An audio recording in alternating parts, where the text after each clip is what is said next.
ಬಂಟ್ವಾಳದ ಬಿಸಿ ರೋಡಿನ ಹೃದಯ ಭಾಗದಲ್ಲಿ ಟ್ರಾಫಿಕ್ ನಿಯಮ ಉಲ್ಲಂಘಿಸಿದ ವಾಹನ ಸವಾರರಿಗೆ ಪೊಲೀಸರು ಬಿಸಿ ಮುಟ್ಟಿಸಿದ್ದಾರೆ.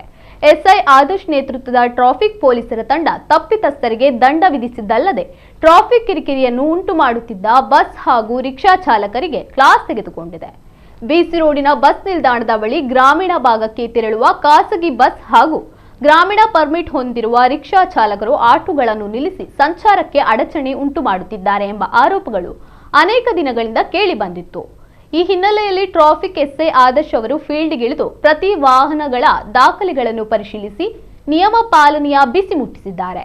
ಜೊತೆಗೆ ಒಟ್ಟು 25 ಪ್ರಕರಣಗಳನ್ನು ವಿವಿಧ ವಾಹನಗಳಿಗೆ ಬೇರೆ ಕಾರಣಗಳಿಗಾಗಿ ದಾಖಲು ಮಾಡಿದ್ದಾರೆ.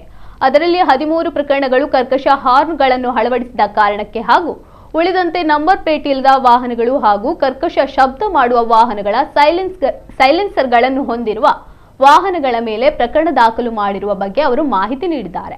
ಬಿಸಿ ರೋಡಿನ ಕೈಕಂಬದಲ್ಲೂ ಇದೇ ಮಾದರಿಯ ಕಾರ್ಯಾಚರಣೆ ಮಾಡುವಂತೆ ಸಾರ್ವಜನಿಕ ವಲಯದಿಂದ ಒತ್ತಾಯಗಳು ಕೇಳಿ ಬಂದಿದ್ದು, ಇಲ್ಲಿ ಟ್ರಾಫಿಕ್ ರೂಲ್ ಫಾಲೋ ಮಾಡದೆ ಅಡ್ಡಾದಿಡ್ಡಿ ವಾಹನಗಳ ಚಾಲನೆ ಮಾಡುತ್ತಿದ್ದಾರೆ ಎಂಬ ಆರೋಪಗಳು ಇವೆ.